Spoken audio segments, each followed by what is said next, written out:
Bonjour de plantesacatique.org et bienvenue dans cette nouvelle vidéo. Aujourd'hui, nous allons voir ensemble comment nettoyer le bassin au début du printemps. Nous parlerons de ce que vous pourriez remarquer dans votre bassin pendant cette période, donc des petits problèmes typiques de la saison et comment intervenir. Et nous verrons ensemble comment tailler et prendre soin des principaux types de plantes aquatiques afin de préparer le bassin pour une saison pleine de fleurs et de végétation.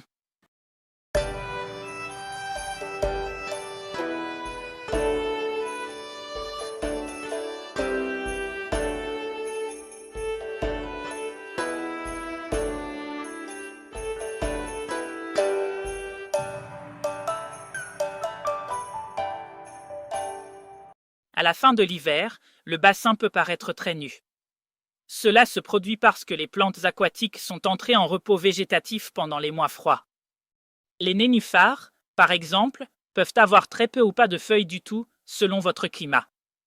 De plus, les plantes submergées peuvent sembler avoir complètement disparu, tandis que la plupart des plantes des marais semblent sèches à la surface.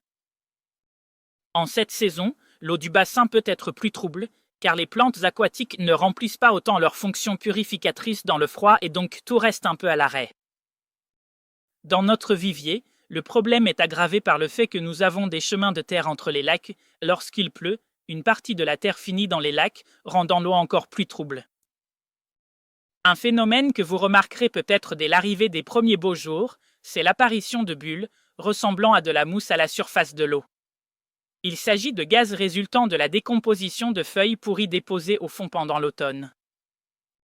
Une autre chose que vous pouvez remarquer est la formation d'algues filamenteuses, en particulier dans les zones peu profondes, à proximité de résidus pourris de feuilles de plantes des marais. Cela se produit parce que la décomposition de la matière organique favorise la croissance des algues. De plus, au début du printemps, les plantes aquatiques sont encore en dormance, tandis que les algues se réveillent immédiatement après l'hiver dès les premières hausses de température. Si vous le souhaitez, vous pouvez retirer les algues avec un filet en attendant que les plantes aquatiques se réveillent complètement et recommencent à jouer leur rôle de phytoépuration. Si vous avez des poissons, en hiver ils se cachent au fond dans une sorte d'hibernation, il est normal de ne pas les voir et il n'est pas nécessaire de les nourrir. Lorsque les températures commencent à augmenter, ils se remettent en mouvement et remontent à la surface. À ce stade, vous pouvez recommencer à les nourrir. Voyons maintenant, un par un, les principaux types de plantes aquatiques et ce que nous pouvons faire pour en prendre le meilleur soin. Commençons par les plantes submergées. Peut-être vous vous demandez où elles sont passées, car vous ne les voyez plus. En fait, elles sont là. Elles ont simplement coulé et se sont mélangées au limon du fond. Avec la chaleur, elles recommenceront à pousser. Si vous voulez vérifier, vous pouvez utiliser un râteau pour les dégager, mais ne les retirez pas, c'est juste pour voir qu'elles sont là. Si le fond de votre bassin est rempli de feuilles mortes, peut-être parce qu'il est près d'arbres, alors dans ce cas, il est judicieux de les enlever avec un râteau en prenant soin de ne pas enlever également les plantes submergées. Ce type de problème peut être évité dès l'automne en ramassant les feuilles avant qu'elles ne coulent ou en plaçant un filet sur le bassin. Passons maintenant aux plantes des marais. À l'exception de quelques variétés qui conservent une certaine végétation même en hiver, comme Ipurus vulgaris, la plupart apparaissent complètement sèches en surface. Dans ces cas, coupez les parties sèches au niveau de l'eau. Vous pouvez utiliser des ciseaux si vous avez quelques plantes dans un petit bassin ou vous pouvez utiliser un taillet si vous avez beaucoup de plantes ou un grand bassin. Une chose fondamentale est de toujours récupérer tout le matériel coupé. Si vous le laissez couler, il finira par pourrir et favorisera la croissance d'algues plus tard. Les plantes des marais cherchent continuellement à s'étendre et sortent souvent de leur peau qu'il s'agisse de paniers micro-perforés ou de peaux normands. C'est un comportement typique des plantes aquatiques. Je vous recommande de retirer tout ce qui dépasse des peaux, les rhizomes, les nouvelles plantes qui ont poussé à l'extérieur des peaux, et même les racines si vous le souhaitez, car de nouvelles repousseront avec la chaleur. Il existe ensuite certaines plantes des marais qui produisent des stolons ou des branches à la surface. Surtout si vous avez peu d'espace, essayez de les tailler pour qu'ils restent de la taille du pot ou juste un peu plus grands. Je vais maintenant vous montrer comment tailler une plante des marais dans un petit pot destiné à la vente, mais la procédure est la même pour les pots de toute taille. Vous devrez couper toutes les branches sèches de l'année dernière, tous les rhizomes qui sont sortis du pot, ainsi que toutes les branches qui poussent trop au-delà du pot. Une autre chose à savoir, lorsque l'on parle de plantes des marais, est qu'elles peuvent laisser tomber des graines. Il peut donc arriver que vous trouviez des plantes issues de graines dans les pots d'autres plantes.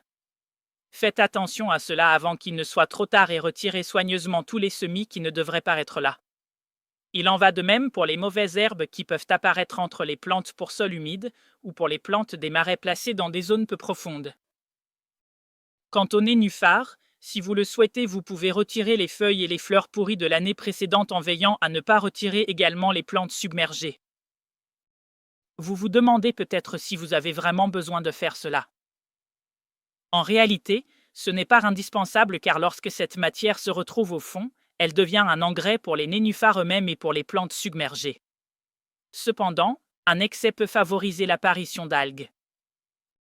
Dans notre vivier, nous ne faisons pas de travail particulier sur les nénuphars, car nous n'avons pas beaucoup de temps, mais nous n'avons pas de problème, grâce à la quantité de plantes submergées dans les bassins.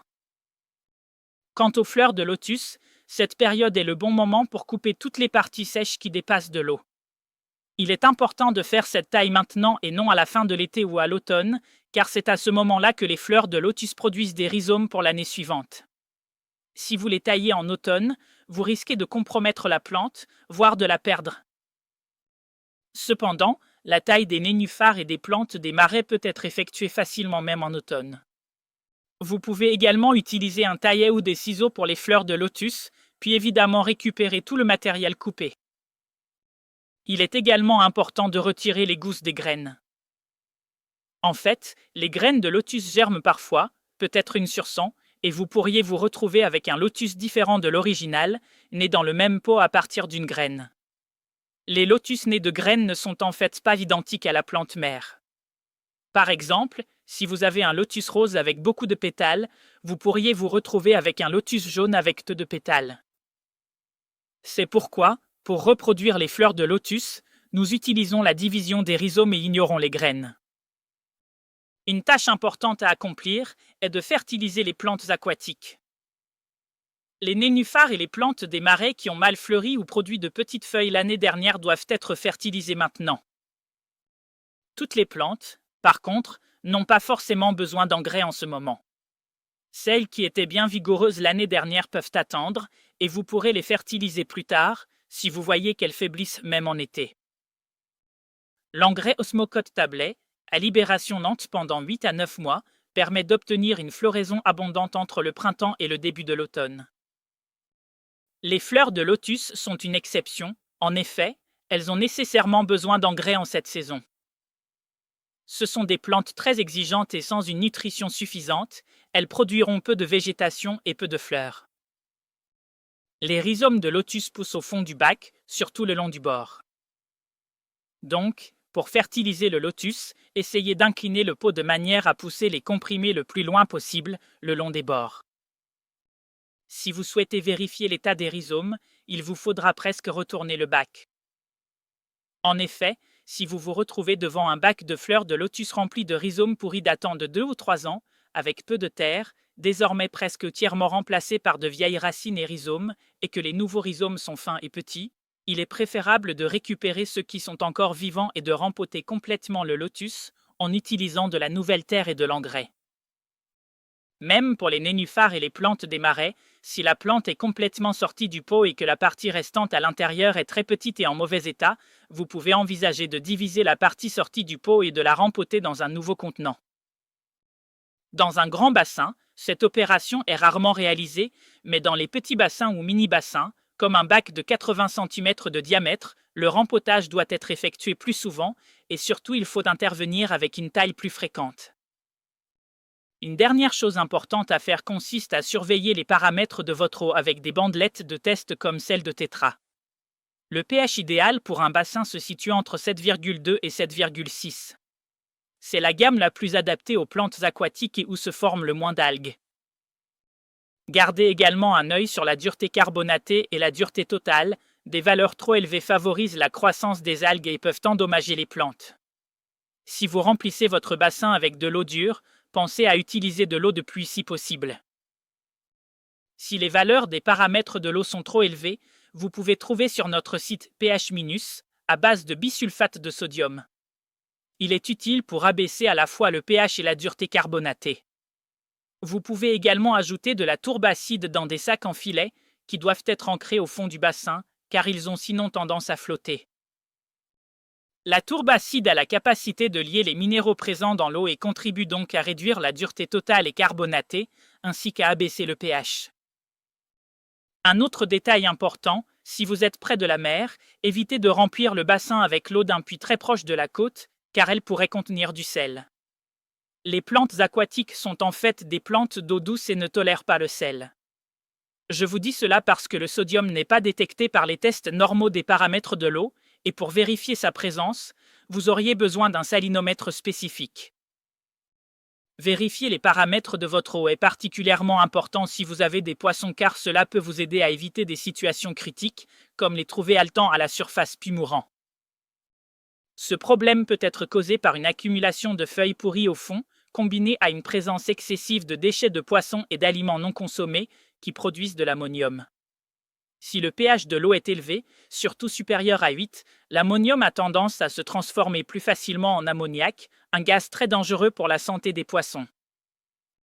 Ainsi, encore plus si vous avez des poissons, il est essentiel de combiner le nettoyage du bassin avec la vérification des paramètres de l'eau. Et enfin, le début du printemps est le moment idéal pour introduire de nouvelles plantes aquatiques de tout type, comme les nénuphars, les plantes des marais et les plantes submergées. Si vous souhaitez ajouter une fleur de lotus à votre bassin ou créer un mini-bassin avec un lotus, le printemps est la période obligatoire pour le faire, surtout entre mars et mai. Les fleurs de lotus sont de merveilleuses plantes qui ajoutent une touche orientale à votre bassin, grâce à leurs grandes feuilles émergentes et à leurs fleurs qui poussent plus haut que les feuilles. Sur notre site plantesacatiques.org, vous trouverez toutes les plantes en vente ainsi que l'engrais osmocote en comprimé, ainsi que les paniers pour les planter ou les rempoter. À bientôt dans une nouvelle vidéo.